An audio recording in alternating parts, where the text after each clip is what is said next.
My name is Nora. I am 28 years old. I live in a small apartment in the city. The apartment has one bedroom and one small kitchen. I live alone. Every day is the same for me. I wake up at 6 in the morning. I take a shower and eat breakfast. I drink coffee and eat toast. Then I go to work. I work at a big company. I sit at my desk all day. I work with numbers and papers. At 5, I go home. I cook dinner for one person. I eat alone at my small table. I watch TV for 1 hour. Then I go to bed. I feel lonely most days. I have no boyfriend. I have no husband. My parents live far away. I call them once a week. They always ask the same question. They ask when I will get married. I always say I don't know. I work hard at my job. Work keeps me busy. But work is not enough. I want more in my life. I want someone to love me. I want someone to talk to at night. I want to cook for 2 people, not 1. I want a family one day. I want children to play in my apartment. I want noise and laughter, not silence. Sometimes I go to the park on weekends. I see families there. Mothers push children on swings. Fathers play ball with their sons. Couples walk and hold hands. I sit on a bench and watch. I feel happy for them, but I also feel sad for myself. My friend Tess works with me. She tells me to go out more. She says, I need to meet people, but I am shy. I don't like bars or clubs. I don't know how to talk to new people, so I stay home most nights. I tell myself things will change. Maybe next year will be different. Maybe I will meet someone special. Maybe my life will have more color. But for now, my days are gray. Work, eat, sleep, and repeat. This is my quiet life. The company where I work is very big. There are 5 floors in the building. Many people work here. Everyone walks fast and looks serious. The office is always busy. Phones ring all day. People type on computers. Everyone wears nice clothes. I work in the finance department. There are 20 people in my department. We all sit in one big room. Our desks are in rows. We work with numbers every day. We check reports and make spreadsheets. One Monday morning, everything changed. The big boss came to our floor.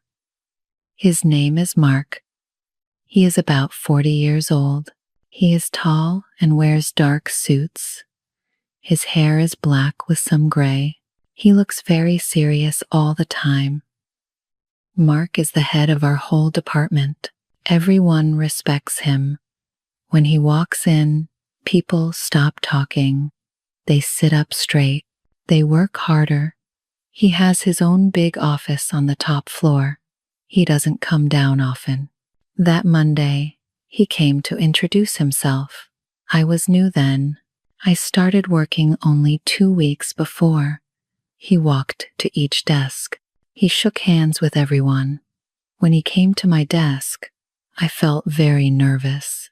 My hands started to shake. You must be Nora, he said. His voice was deep and calm. Welcome to the company. I tried to speak, but my voice was quiet. Thank you, Mr. Mark, I said. He looked at me for a moment. His eyes were dark brown. His face showed no emotion. He looked cold, but not mean. He nodded and moved to the next desk. I watched him talk to others. He knew everyone's name. He asked short questions. He listened to answers. He was professional with everyone. People seemed afraid of him, but they also respected him very much. After he left, Tess came to my desk. That was Mark, she said. He never smiles, but he is fair. He is a good boss if you work hard. I thought about him all day. His handshake was firm. His eyes were serious but not unkind. I wanted to do good work. I wanted him to think I was a good worker. This was my first real job. I needed to keep it. After that first meeting, I worked very hard. I came to work early every day. I stayed late too. I checked my work 3 times. I wanted no mistakes. I wanted Mark to see I was good at my job. For 3 months, I never saw him. He stayed in his office upstairs. But I knew he read our reports. He checked everything we did. Sometimes he sent emails with questions. His emails were always short and direct. One day, I worked on a big report. It was about company spending. I found a mistake in last year's numbers. It was a big mistake. Someone forgot to add 3 accounts. I fixed the mistake. I made a new report. I stayed until 9 at night to finish it. The next morning, Mark came to our floor. He walked straight to my desk. Everyone watched. I felt scared. Did I do something wrong? Nora, he said. You found the error in the report. Yes, sir, I said. My voice was small. Good job, he said. Not many people would see that. Those 2 words changed everything. Good job. No one ever said that to me at work. I felt proud for the first time. I felt seen. He saw my hard work. He noticed me. He started to leave but then stopped. He turned back to me. For 1 second, I saw something on his face. It was very small. The corner of his mouth moved up. It was almost a smile. Then it was gone. He walked away. Tess came over right away. He never says good job, she said. You must be special. I didn't feel special, but I felt happy. That night, I didn't feel lonely. I thought about his words, good job. I thought about that tiny smile. It gave me hope. Maybe I could do well here. Maybe I could make something of myself. From that day, I worked even harder. I wanted to hear those words again. I wanted to see that almost smile. It became my goal. Make Mark proud. Do good work. Be the best worker I could be. 2 months passed. I felt good about my work. I was faster with reports now. I made friends in the office. But I was still careful. I still worked very hard. Then one Friday, I made a mistake. It was a stupid mistake. I sent an email to the wrong person. The email had private information about money. I sent it to a client instead of my manager.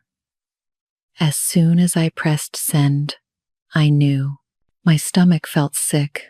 The client called Mark right away. Mark called me to his office. I had to go to the top floor.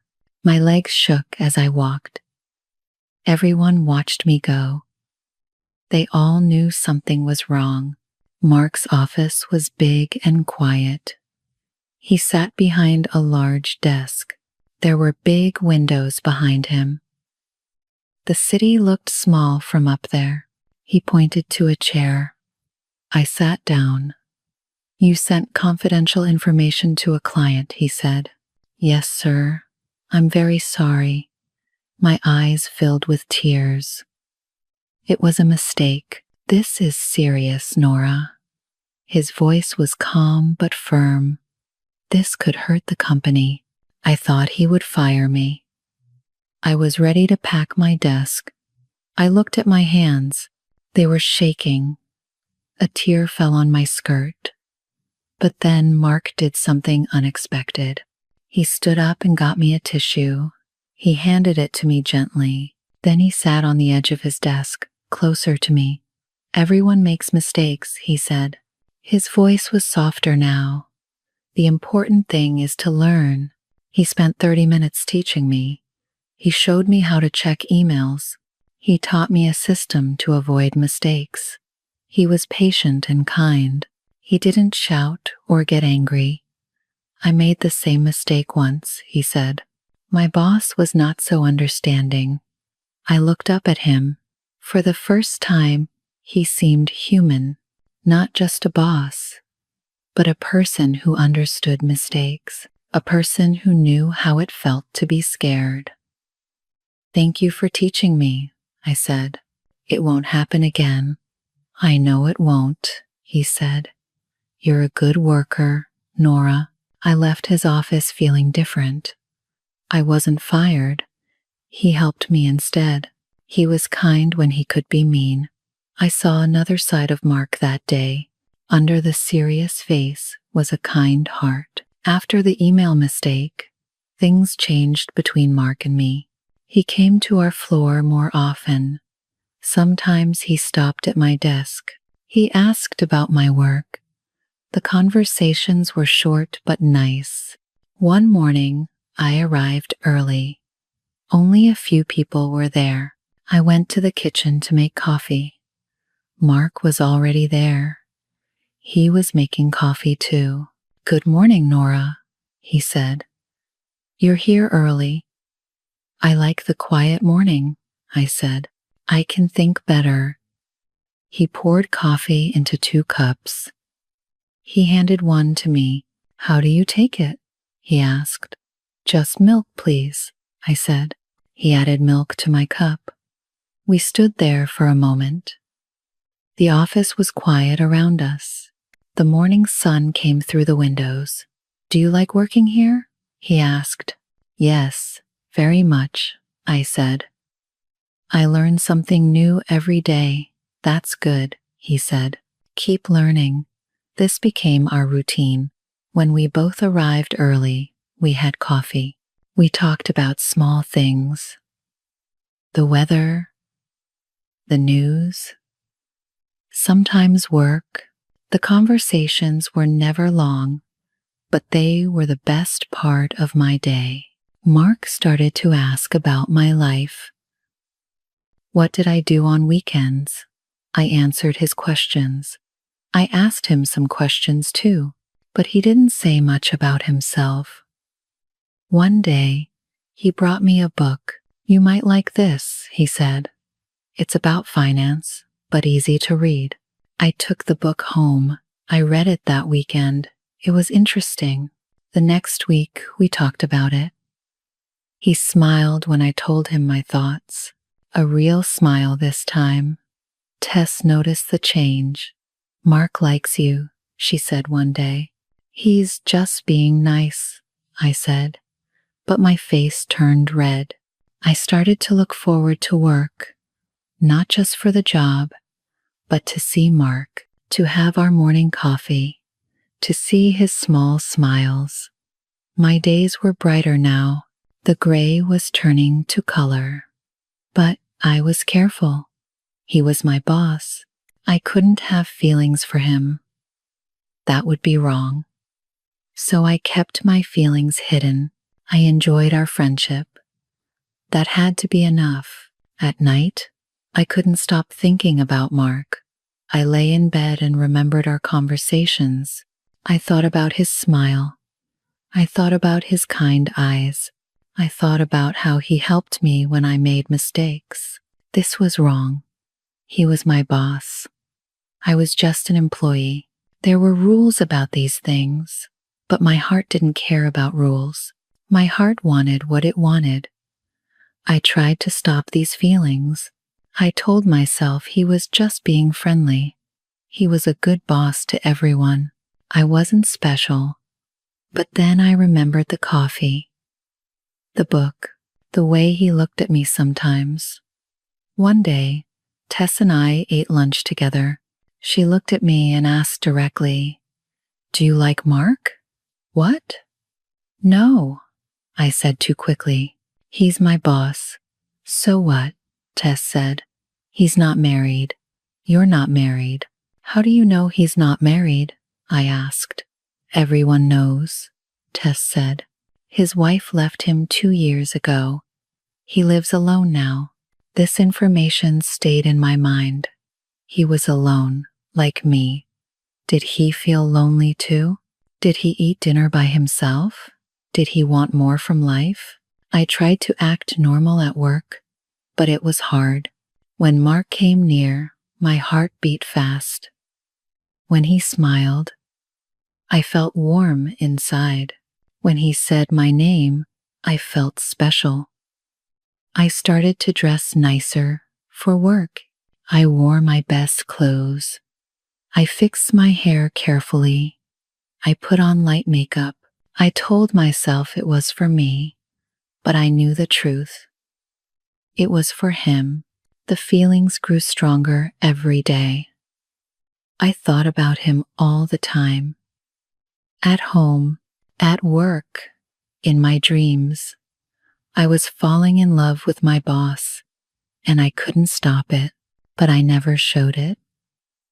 I kept my feelings secret.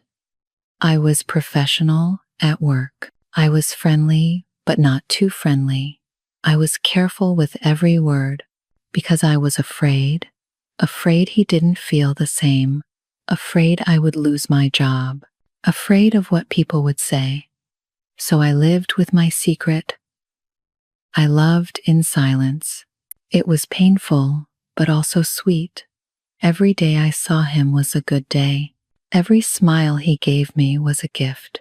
This was my quiet love story, a story only I knew.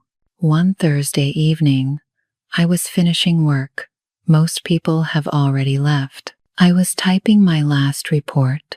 Mark came to my desk. "Nora, are you free?" he asked. "I need to talk to you." My heart stopped. Did I do something wrong? Was he going to fire me? I followed him to his office. The building was quiet. The sun was setting outside. We sat in his office, but not at his desk. He had a small sofa near the window. We sat there. The city lights started to turn on below us. "I need to tell you something," he said. He looked nervous. I never saw him nervous before. "Is everything okay?" I asked. He was quiet for a moment. Then he started to talk. 2 years ago, my wife left me. She said I worked too much. She said I didn't know how to love. Maybe she was right. I didn't know what to say, so I just listened. After she left, I just worked more. He continued. I came early. I stayed late. Work was all I had. I thought that was enough. He looked at me then. His eyes were soft. Then you came to work here. You were different. You were kind and worked hard. You were honest and real. My heart was beating so fast. What was he saying? "You bring me peace, Nora," he said. "When I see you, I feel calm. When we talk, I feel happy. I haven't felt this way in years." He stood up and walked to the window. He looked at the city lights. "I know this is strange. I'm your boss. I'm older than you, but I need to ask you something." He turned to face me. His face was serious, but gentle. "Will you marry me?" The words hung in the air. I couldn't breathe. I couldn't think. Did he just ask me to marry him? This felt like a dream. I don't understand," I said. My voice was very small. "I love you, Nora," he said simply. "I want to take care of you. I want to make you happy. Will you be my wife?" Joy and fear mixed inside me. Joy because the man I loved me back. Fear because this was too fast, too strange, too complicated. "I need time to think," I said. Tears ran down my face. "Of course," he said. "Take all the time you need. I'll wait." I left his office in a daze. The man I loved wanted to marry me, but he was my boss. Everything would change. Was I ready for this? That night, I couldn't sleep. Mark wanted to marry me. The words played in my mind, again and again. Part of me was so happy, but part of me was scared. He was 13 years older than me. What would people think? He was my boss. Would people say, I married him for money? For a better job? My parents would worry. My friends would ask questions. I called Tess. I told her everything. She listened without interrupting. What should I do? I asked her. What does your heart say? Tess asked. My heart says yes, I said. But my head says it's complicated. Love is always complicated, Tess said. But do you love him? Yes, I said. I love him very much. Then follow your heart, she said. Forget what people think. I thought about Mark all night. I remembered his kindness when I made mistakes. I remembered our morning coffee talks. I remembered the book he gave me. I remembered how he looked at me. I remembered his gentle smile. He was a good man. He was kind and patient. He was honest and fair. Yes, he was older. Yes, he was my boss. But he was also the man I loved. The next morning, I went to his office early. He was there, waiting. He looked tired. Maybe he didn't sleep either. I have an answer, I said. He stood up. His face showed hope and fear. Yes, I said, I will marry you. His face changed. The serious boss disappeared. A happy man stood there instead. He walked to me and took my hands. His hands were warm and strong. I promise to love you, he said. I promise to respect you. I promise to make you happy. I believe you, I said. We decided to keep it quiet at first. We didn't want problems at work, but secrets are hard to keep. People started to whisper. They saw us leave together. They noticed our smiles. I told my parents. They were worried at first. He's too old, my mother said. He's your boss, my father said. Mark came to meet them. He wore his best suit. He brought flowers for my mother. He was respectful and polite. He talked about his plans for our future. He promised to take care of me. Slowly, my parents started to like him. They saw he was a good man. They saw how happy I was. Finally, they gave us their blessing. We got married 3 months later.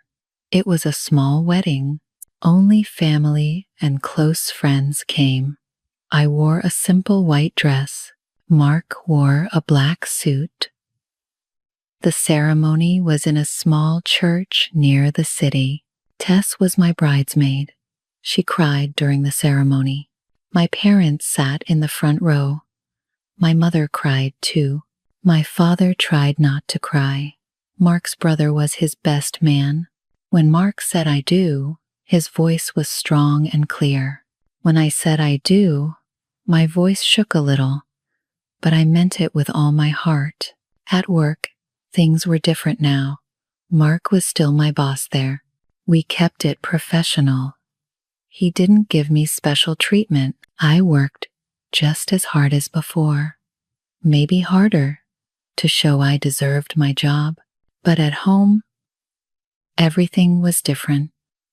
We cooked dinner together. Mark was good at cooking. He taught me how to make pasta. I taught him how to make my mother's soup. We laughed when we made mistakes in the kitchen. We talked for hours at night. Mark told me about his childhood. He told me about his dreams. He told me about his first marriage and why it failed. I told him my stories too. We learned about each other. The whispers at work slowly stopped. People saw we were professional. They saw I still worked hard. They saw Mark was still fair with everyone. Some people were happy for us. Some people still thought it was strange. But we didn't care anymore. My parents visited often. They grew to love Mark. He fixed things in their house. He helped my father with his computer.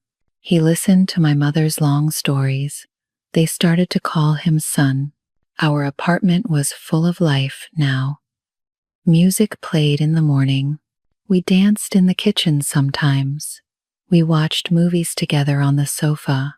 We read books in bed. The silence was gone. The loneliness was gone. I felt peace for the first time in my life. I had love. I had a partner. I had a future. The gray days were gone. Every day had color now. Now I look back at my old life. I remember the lonely nights. I remember eating dinner alone. I remember the quiet apartment. I remember feeling invisible. Everything is different now. I'm not alone anymore. I have Mark. We have been married for 1 year now. Every day I love him more. Every day he shows me kindness. I'm different too. I'm not shy anymore. I speak up in meetings. I share my ideas. I know my worth. Mark helped me see it. Love made me braver. I'm also stronger. When people said mean things about our marriage, I didn't break. When work was hard, I didn't give up. When we had our first fight, I didn't run away. I stayed and worked through it. Work is still important to me, but it's not everything. I have balance now. I work hard from 9 to 5. Then I go home to my husband. We have dinner. We talk. We plan our future. We want children soon. My parents are proud of me. They see how happy I am. They see how Mark treats me. They don't worry anymore. They know I made the right choice. Tess is still my friend. She found love too. She met someone at a coffee shop. Now we go on double dates. We laugh about how worried we were. We laugh about how love found us when we weren't looking. Sometimes young women at work ask me for advice. They see my ring. They know my story. I tell them what I learned. I tell them that love doesn't follow rules. It doesn't care about age. It doesn't care about job titles. Love comes when it wants to come. I tell them to be brave. If love knocks on your door, open it. Don't let fear stop you. Don't let other people's opinions stop you. But I also tell them to be smart. Make sure the love is real. Make sure there is respect. Make sure there is kindness. These things matter more than age or money or job titles. Mark and I still have coffee together every morning, but now it's at home. We sit at our kitchen table. We plan our day. We say I love you before we leave. At work, we're professional. At home, we're in love. I think about my old self sometimes. That lonely woman in the small apartment. I want to tell her it gets better. I want to tell her that love will come. I want to tell her to keep working hard and stay kind. Because here's what I learned. Sometimes love is not what you expect. Sometimes it comes from surprising places. Sometimes it looks different than you imagined. I thought love would be young and fun and easy, but my love is older and serious and complicated, and it's perfect for me. Sometimes love is not a plan you make. Sometimes love is a surprise that changes everything.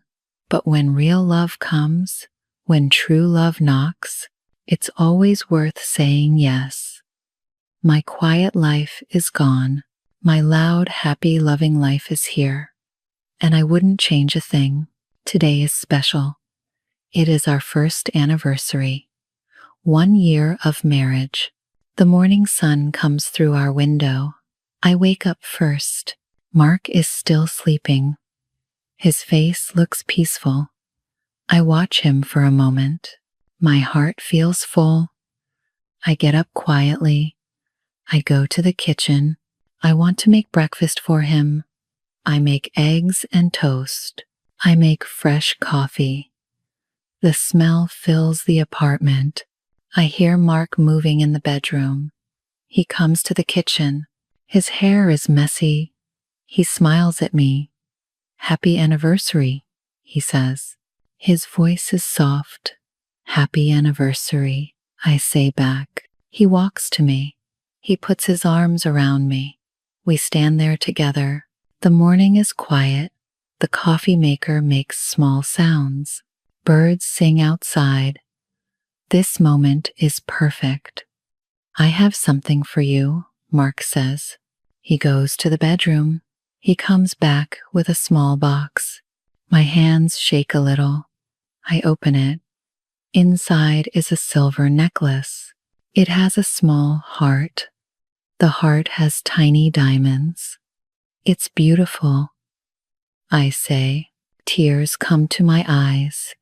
"Turn it over," Mark says. I turn the heart. There are words on the back. They say my peace.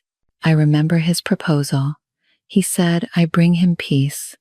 I love it, I say. "I love you." Mark helps me put on the necklace. His fingers are gentle on my neck. The necklace feels cool on my skin. I touch the heart. It sits right over my own heart. "I have something for you too," I say. I give him my gift. It is a watch, not expensive, but special. Inside the watch, I put words. They say, "Every second with you." Mark reads the words. His eyes get soft. He puts on the watch. He looks at it. Then he looks at me. "Every second is precious," he says. We eat breakfast together. We don't rush. Today we both took the day off work. No office, no reports, just us. After breakfast, we sit on the sofa. Mark brings out a box. It is full of photos from our year together. "I want to make an album," he says. "Will you help me?" We spread the photos on the table. There are so many memories. Our first photo together at the office party. We stood far apart. We looked nervous. Mark points at it. "I was so scared that day," he says. "Me too," I say. "I thought everyone was watching us." There is a photo from our wedding. We are cutting the cake. Mark has frosting on his nose. I am laughing. My mother took this photo. She said it shows real love. "Your mother cried so much that day," Mark says. "Happy tears," I say. "She loves you now." We find a photo from our honeymoon. We went to the beach for 3 days. In the photo, we sit on the sand. The sun sets behind us. We look tired but happy. "That was our first trip," I say. "The first of many," Mark says. There is a photo of us cooking. Tess took it when she visited. We are making pizza. Flour is everywhere. We are both laughing. The kitchen is a mess. "We are terrible at making pizza," Mark says. "But it was fun," I say. We put the photos in order. Each one tells a story. Each one shows our love growing. The album gets full. Our first year there. All the small moments, all the big ones too. Mark writes under each photo. His handwriting is neat. He writes dates. He writes small notes. First dinner together. Nora's birthday. Sunday morning coffee. I watch him write. His face is focused. He cares about every detail. This is how he shows love, through small, careful actions. In the afternoon, we go for a walk. The park is near our home. The weather is perfect, not too hot, not too cold. The sky is blue. White clouds move slowly. We walk on the path. Other couples walk too. Some have children, some have dogs. Everyone looks happy. It is a good day for walking. We pass the bench where I used to sit. I sat there when I was alone. I watched families. I felt lonely. Now I walk here with my husband. Life is strange sometimes. I used to come here, I tell Mark, before we met. What did you do? He asks. Saturday, I watched people. I wished for love. Mark stops walking. He looks at me. And now I have it, I say. We found a quiet spot. We sit on the grass. Mark brought a blanket. We spread it out. The grass smells fresh. The sun feels warm. I lie down. Mark lies next to me. We look at the clouds. That one looks like a rabbit, I say. I point at a cloud. I see a car. Mark says. We play this game. We find shapes in clouds. We laugh at silly ideas. Mark sees a dancing bear. I see a flying fish.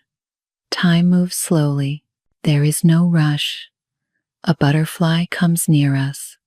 It is orange and black. It lands on my hand. Its wings move slowly. Mark watches. He doesn't move. The butterfly stays for a moment. Then it flies away. That was magical, Mark says. Like this whole day, I say. We walk more in the park. Then I see someone familiar. It is an old friend from school. Her name is Anna. I haven't seen her in years. She walks with a man. He must be her husband, Nora. Anna calls out, "Is that you?" We stop. Anna comes over. She looks the same, maybe a little older. Her smile is big. She hugs me. "This is my husband, Paul," she says. "This is my husband, Mark," I say. The men shake hands. Anna looks at Mark. Then she looks at me. I see surprise in her eyes. Mark is older. She notices. "How long are you married?" Anna asks. 1 year today, I say. "It's our anniversary." "How wonderful," Anna says. But her voice sounds strange. We talked for a few minutes. Anna tells me about her life. She has 2 children. She works part-time. She seems happy, but she keeps looking at Mark. She looks confused. Finally, Anna and Paul leave. They walk away. I hear Anna talking to Paul. Her voice is low, but I hear some words. "He's so much older," she says. Mark hears it too. His face changes a little. The happiness fades. I take his hand. I squeeze it tight. "It doesn't matter," I say. "What they think doesn't matter." "I know," Mark says. But he looks sad. "Look at me," I say. He looks. "You are my husband. I chose you. I choose you every day." Mark smiles again. Not fully, but enough. We continue walking. Anna's words float away. They don't belong in our day. We go home in the late afternoon. We want to make a special dinner. We planned the menu yesterday.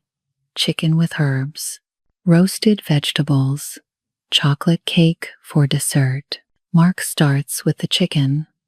He adds garlic and rosemary. The smell fills the kitchen. I cut vegetables, carrots, potatoes, peppers. My knife moves steadily. We work side by side. Music plays softly. It is our wedding song. Mark stops cooking. He takes my hand. We dance in the kitchen. Slow and gentle. My head rests on his shoulder. His arms are strong around me. The timer rings. The dance ends.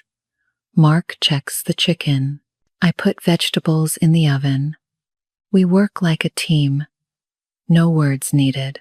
We know our rhythm. I make the salad, fresh lettuce and tomatoes. Mark sets the table. He uses our good plates, the ones from our wedding. He lights 2 candles. The flames dance softly. It looks perfect, I say. You look perfect, Mark says. I wear a blue dress. It is Mark's favorite.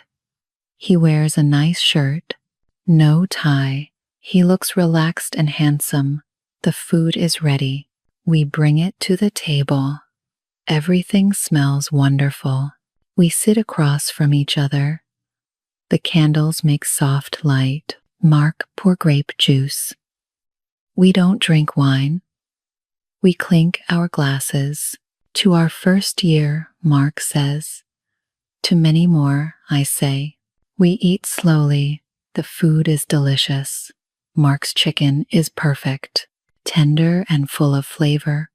The vegetables are just right, not too soft, not too hard. Tell me something, Mark says. What was your favorite day this year? I think for a moment. There were many good days.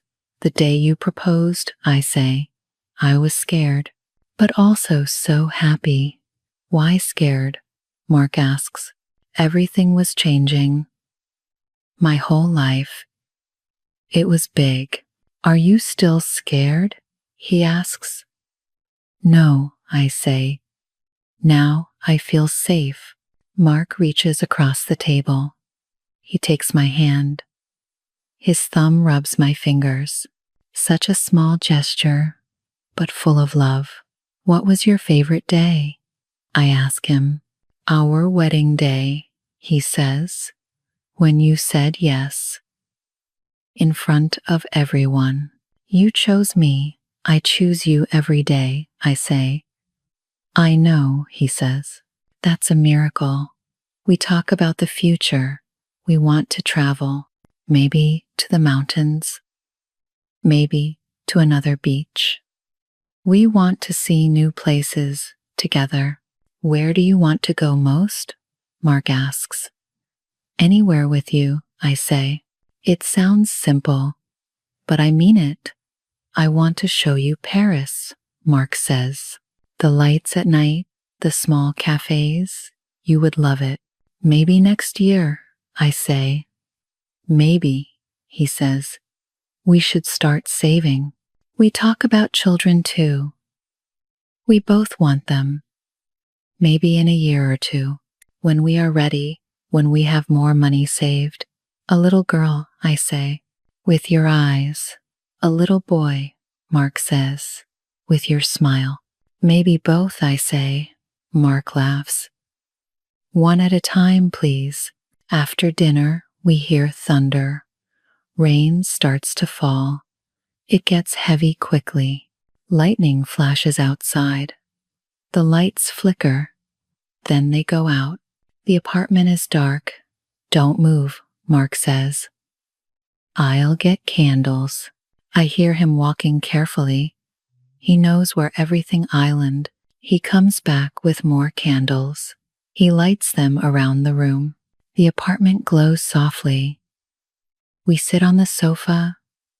The rain hits the windows hard. Thunder shakes the building. But inside, we are warm and safe. I love storms, I say. Why? Mark asks. They make me feel cozy. Safe inside. You are safe, Mark says. Always with me. Lightning flashes again. For a second, I see Mark's face clearly. He watches me. His eyes are full of love. The thunder comes, loud and strong.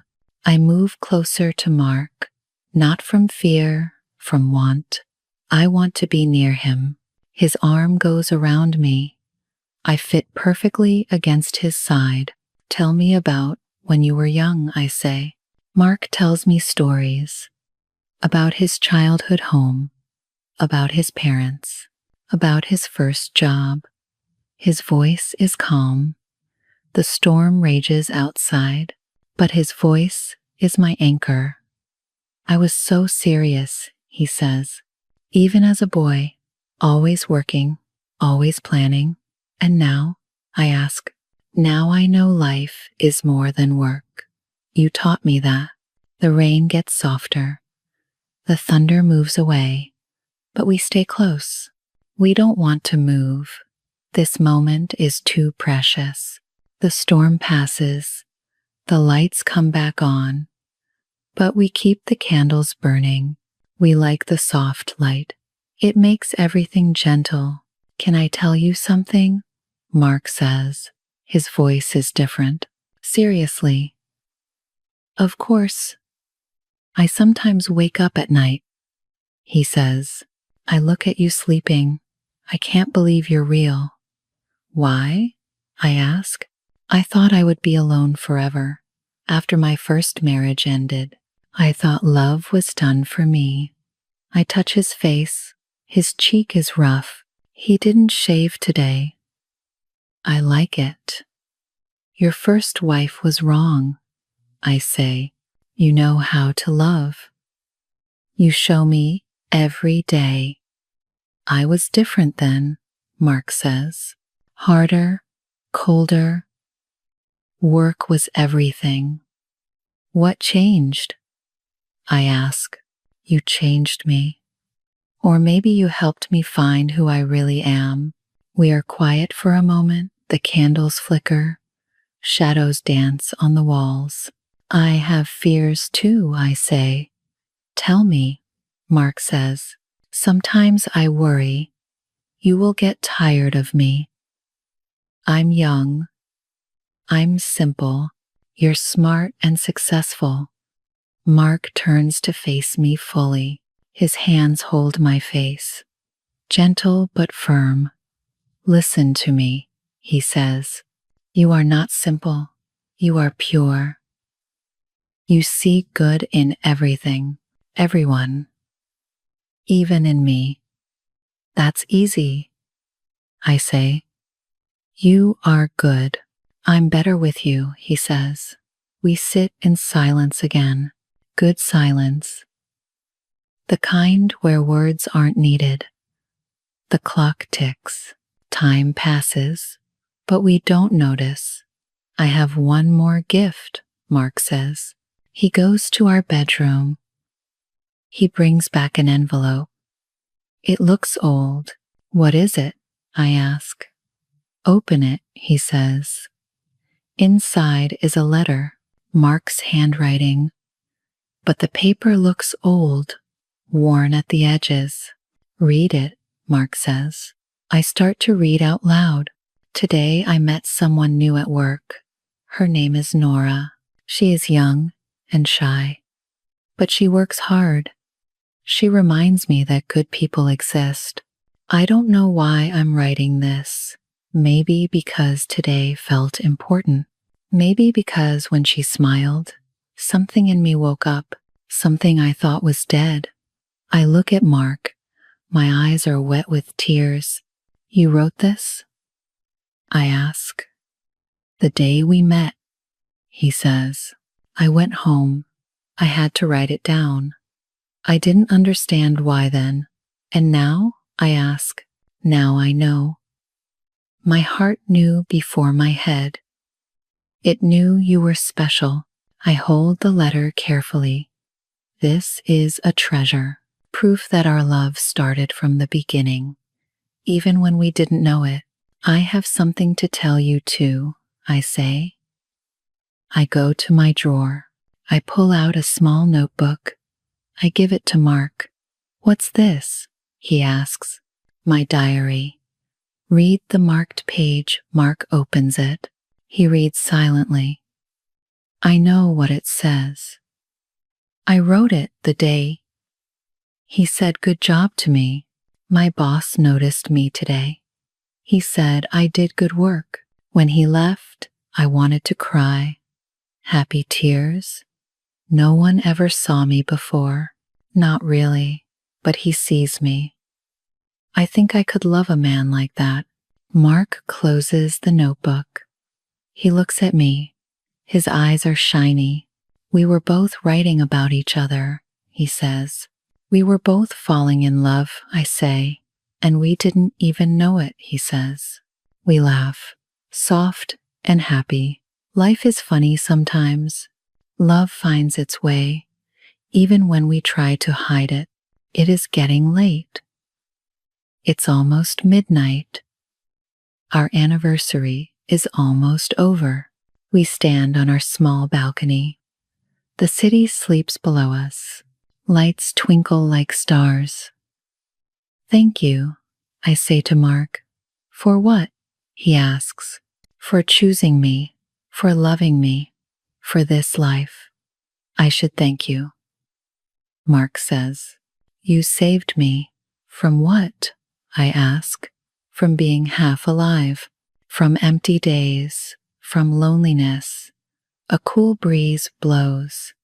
I shiver a little. Mark puts his jacket around my shoulders. It smells like him, safe and warm. Make me a promise, I say. Anything, Mark says. Promise we'll always talk, even when it's hard. Even when we're angry. I promise, Mark says. Now you promise me something? What? I ask. Promise you'll always be yourself. Don't change for me or for anyone, I promise, I say. We go back inside. The apartment is our whole world right now. These rooms hold our love, our memories, our future. Mark yawns. He looks tired but happy. We clear the dinner dishes together. We blow out the candles. Smoke curls up and disappears. In our bedroom, I take off the necklace. I put it carefully in its box. I will wear it on special days. To remember this day. Every day is special, Mark says. He reads my thoughts sometimes. But today was extra special, I say. We get ready for bed. Simple actions, brushing teeth, changing clothes. But doing them together makes them precious. In bed, we lie facing each other. The room is dark, but I can see Mark's outline. I know his face by heart now. Every line, every expression.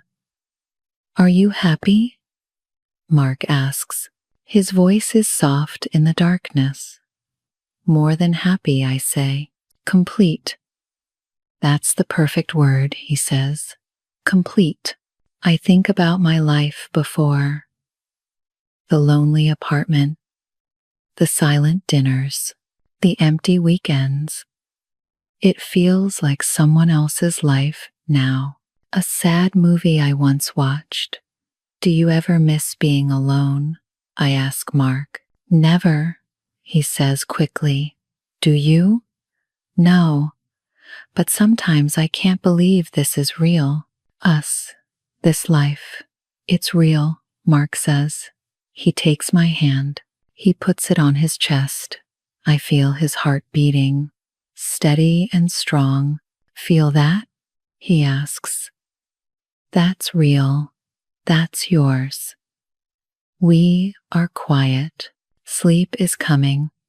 But I don't want this day to end. Nora, Mark says. Yes, this is just the beginning. Year 1 of many. How many? I ask. All of them. Every year I have left. That's a good number, I say. Mark pulls me close. My head finds its place on his shoulder. His arms wrap around me. I am home, I love you, I whisper. I love you too, he whispers back. Sleep comes slowly. I will fight it. I want to remember everything. The feeling of Mark beside me, the sound of his breathing, the warmth of our bed, the peace in my heart. Tomorrow is a new day. We will go back to work, back to normal life. But it won't be the same normal as before. Because now we have this love, this marriage, this promise of forever. My eyes close. The last thing I think is this. Sometimes life surprises you. Sometimes a regular day at work changes everything. Sometimes your boss becomes your husband. Sometimes loneliness becomes love. And sometimes, just sometimes, you get exactly what you wished for, even if it looks different than you imagined. Our first anniversary is over, but our story continues. Every morning, every coffee, every smile, every quiet moment, every busy day, every peaceful night. This is our love story. Simple, real, ours. And it's only just beginning.